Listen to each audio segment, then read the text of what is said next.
Morning, St James, and visitors. Two readings today. I'd say for anybody for whom this isn't your normal Sunday morning routine, that at this point in the service, or around about this point, there are usually two readings from the Bible, and then whoever's preaching, in this case Amy, will pick up on the themes of one or both of them in the sermon that follows. So the two readings are, firstly, a very short passage from the book of Acts. If you've got a copy of the Church Bible with you, you'll find this on page 1107. That's 1107. I should give a tiny bit of context because otherwise the first sentence won't make a huge amount of sense. At this point in the story of the early church, the early Christians are beginning to establish churches in the area of the Eastern Mediterranean, and two of the key figures in that development, Barnabas and Saul, who is about to be called Paul but is still Saul at this point, are in the process of taking support to help the church in Jerusalem with famine from the church in Antioch to Jerusalem, and then they go back to Antioch, where we get this. This is Acts chapter 12, starting at verse 25 and running through to chapter 13, verse 3. When Barnabas and Saul had finished their mission, they returned from Jerusalem, taking with them John, also called Mark. Now, in the church at Antioch, there were prophets and teachers: Barnabas, Simeon, called Niger, Lucius of Cyrene, Manaen, who had been brought up with Herod the Tetrarch, and Saul. While they were worshipping the Lord and fasting, the Holy Spirit said, "Set apart for me Barnabas and Saul for the work to which I have called them." So, after they had fasted and prayed, they placed their hands on them and sent them off.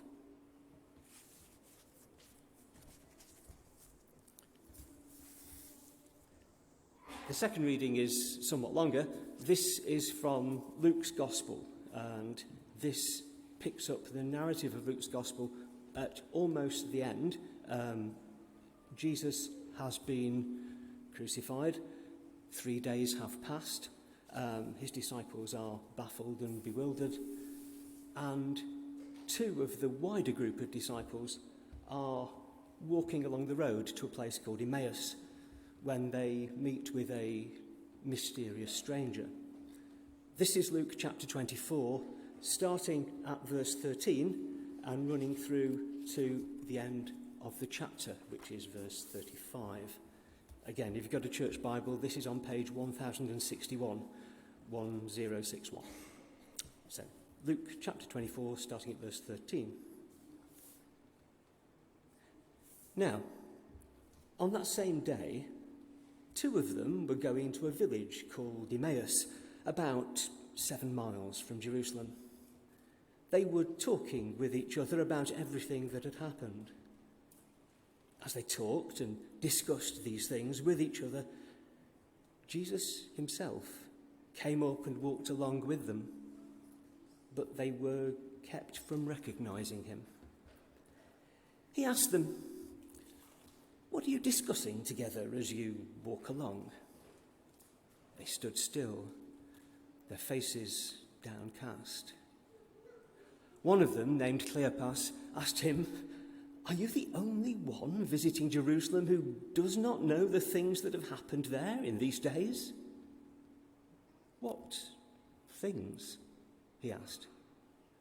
"About Jesus of Nazareth," they replied. "He was a prophet, powerful in word and deed before God and all the people. The chief priests and our rulers handed him over to be sentenced to death, and they crucified him. But we had hoped that he was the one who was going to redeem Israel. And what's more, it's the 3rd day since all this took place. In addition, some of our women amazed us. They went to the tomb early this morning, but didn't find his body. They came and told us that they'd seen a vision of angels who said he was alive. Then some of our companions went to the tomb and found it just as the women had said, but they didn't see Jesus." He said to them, "How foolish you are, and how slow to believe all that the prophets have spoken. Did not the Messiah have to suffer these things and then enter his glory?" And beginning with Moses and all the prophets, he explained to them what was said in all the scriptures concerning himself. As they approached the village to which they were going, Jesus continued on as if he were going further. But they urged him strongly, "Stay with us, for it is nearly evening. The day is almost over." So he went in to stay with them. When he was at the table with them, he took bread, gave thanks, broke it, and began to give it to them. Then their eyes were opened, and they recognized him. And he disappeared from their sight. They asked each other, "Were not our hearts burning within us while he talked with us on the road and opened the scriptures to us?" Then they got up and returned at once to Jerusalem. There they found the 11 and those with them assembled together and saying, "It is true, the Lord has risen and has appeared to Simon." Then the two told what had happened on the way and how Jesus was recognized by them when he broke the bread. This is the word of the Lord.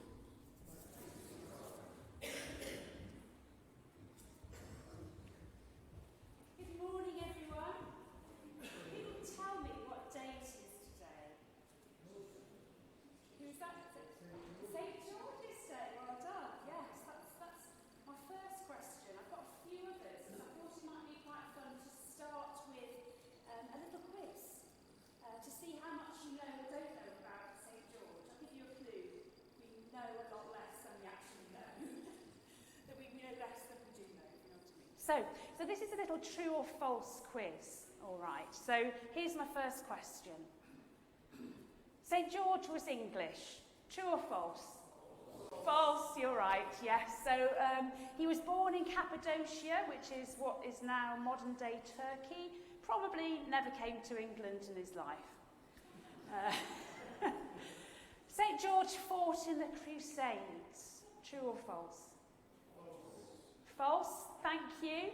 That's right. He was probably a soldier in the Roman army in the very early centuries, long before the Crusades ever happened. So he probably died about 303 AD, we imagine. Next one. St. George fought a dragon. True or false? Definitely true. Yeah. I'm so sorry. It's false. So the pictures of St. George fighting a dragon only started happening several hundred years after he died. It's possible that in representing him fighting a dragon, they were attempting to show the fight of good against evil, in which case there's probably a bit of truth in it. But in terms of the actual myth of, rescuing a princess or whatever it was he did, I'm afraid that didn't happen. And finally, St. George was martyred for his faith. Is that true or false? And that one is true, that's right. So he worked for Emperor Diocletian, poor guy, because that emperor decided that he was going to get rid of all the soldiers in his army who wouldn't follow pagan gods, who were Christians, and St. George refused and was apparently beheaded. So there you are. Well done. You did very well in that quiz. Excellent. So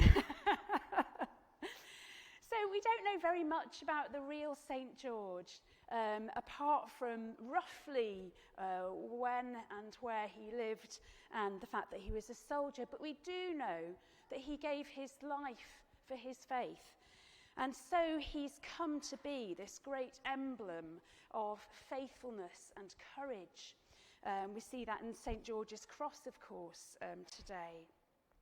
So I think it's actually quite appropriate that Freya is getting baptised on St. George's Day. And of course, we hope very much that she won't come to the same end, shall we say. We hope that she won't pay such a high price for faith in the way that St. George did, and many others have done over the centuries and still do today in many parts of the world. But St. George's example is a reminder that following Christ is a really high calling, and it's not always that easy to do. And so Freya will need the support of her family and friends and godparents as she grows in the Christian life. But it reminds us also that where we live a life of integrity and faithfulness, then that's a life that is of great worth, and it can be really inspirational to other people as well. So how will Freya grow up to live a life of worth and integrity? How will we all live lives of worth and integrity in today's world? Because it's not easy to navigate life, is it? We're always faced with decisions to make about small things and about really important things. We have to weigh things up as we live. We have to find a path of integrity, sometimes in the midst of very conflicting pressures and circumstances. And perhaps at this very time you might be weighing up a decision that you have to make and wondering what's best for you. And I know that one of the reasons Alex and Emily have brought Freya for baptism today is that they want her to have a good foundation for life amid everything that life throws at us. And that's a really valuable thing to desire. It's a good basis from which we can make all those decisions that life throws our way. And there's a name that Christianity gives to the practice of seeking what God is calling us to in the midst of all the decisions that we face. And the name for that practice is called discernment. And Christians have been practicing discernment from the very, very earliest days of the church. So we heard, didn't we, in that reading from Acts that Phil read to start with, how the early church in Antioch heard the Holy Spirit say to them, "Set apart for me Barnabas and Saul for the work which I have called them to." And having heard that, then the people in the church felt called to send Barnabas and Saul out onto a mission to tell other people about the truth of Jesus. And even today in this church and in our sister church of the Vine down the road, we are starting a process of discernment to consider what forms of ministry we feel called to pursue here. We want to know how God is calling us, and as we consider setting up teams to form ministry. So the practice of discernment is important for us as individuals, it's important for us as churches, and perhaps in other groups as well. Perhaps you run a business and you want to know how to run your business well. Perhaps you want to know how to make good decisions as a family. How is God drawing us in the midst of all the decisions that we face? How are we called to live faithful lives? And this is a really big issue, but I want to start today to offer some little ways into thinking about discernment, how we can live faithfully. And I want to do this by looking at the reading that we had from Luke's Gospel. This is the season of Easter in the church. So 2 weeks ago, churches here and all over the world celebrated the fact that Jesus rose from the dead following his crucifixion. Incredible, impossible as it is to believe, it's clear that the early followers of Christ were so convinced that Jesus had risen from the dead, that they staked their entire lives upon it, just like St. George did. They were really convinced that Jesus had risen from the dead. And that's because of people like these two disciples who told the testimony of how Jesus had appeared to them after his death and how he was alive, and they recognized him and could see that it was true. So in this story, the two disciples have left Jerusalem after Jesus' death. They're bitterly disappointed because they had such high expectations of Jesus and of what he might do for them. And so they're confused, they don't know what to do, they don't know what to believe. They're walking along the road to a village called Emmaus, about 7 miles away. Perhaps it's the village they came from, and they're just returning to it because they don't know what else to do with their lives. And as they walk, a stranger comes up alongside them, and they share with him everything they're feeling, and he shares with them. He talks to them about new truths in the scriptures that they hadn't noticed before. And then they invite him in to eat with them. And it's only then, when the stranger takes bread, breaks it, gives thanks, and shares it with them, that they recognize him. Luke says their eyes were opened. They realized that this person who'd been with them on their journey was actually Jesus. He was living.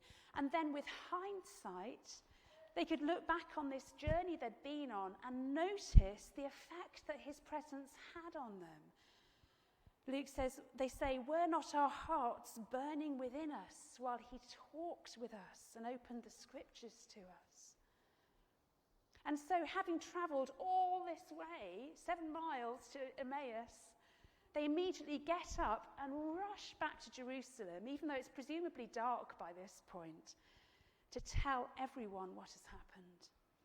They've received new purpose and direction, where before they were disappointed and confused and didn't know what to do.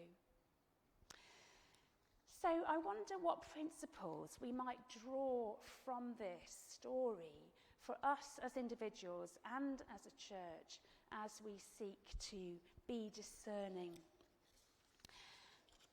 The first one I want to suggest is Jesus is real and he walks alongside us. And actually, I think this is probably the biggest one for us to get our heads round when we seek to live faithful and discerning lives. Often we can feel so alone when we've got a decision to make, when we're feeling unsure about whether we're doing the right thing. But however alone you feel, Jesus is real and he is walking alongside you. I was quite moved this week to read in the news a story about a man called David Norman who had a heart attack and crashed his car. And there was a lady who happened to be there called Pippa Rouse. She happened to be passing. She dragged him out of the car, performed CPR on him, and thankfully he survived. And they made a big story in the news item about the fact that they were on rival football teams. And, like that's going to stop you saving someone's life. But this is what David Norman said. He said, "She saved my life. It's as simple as that. So probably about the best friend I've got. You can't get a better friend, really." He'd never met her before.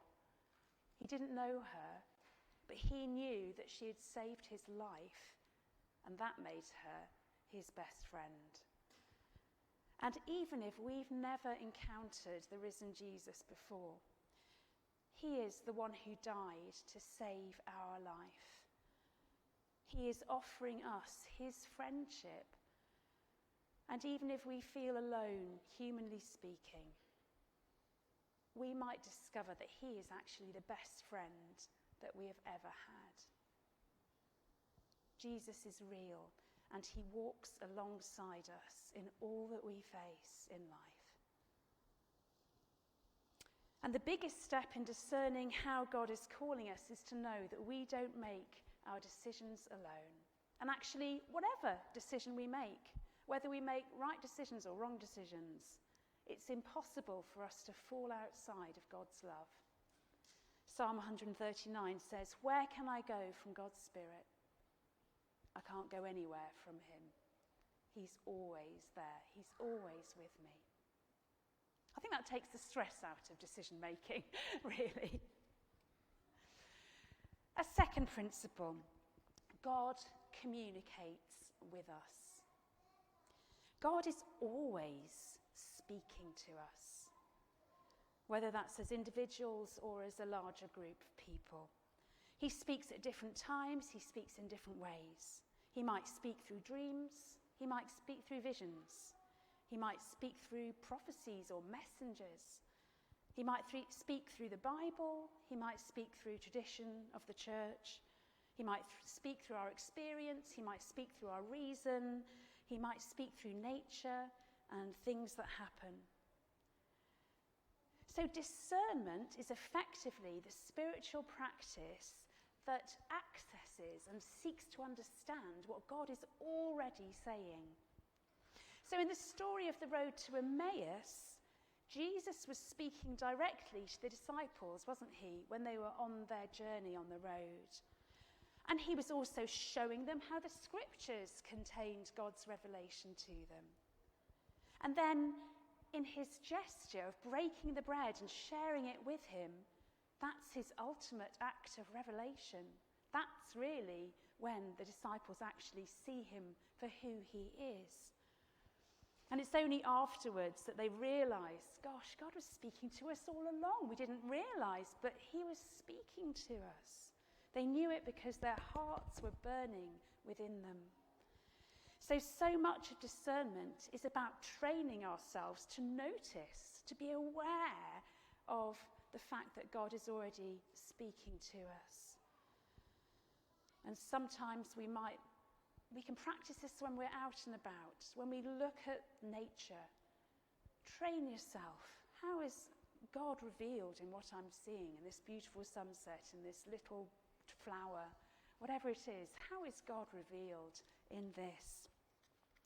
When I met with Alex and Emily, we talked about this great spiritual practice of, at the end of every day, looking back over the day with thankfulness and asking, what is God showing me about what's happened today?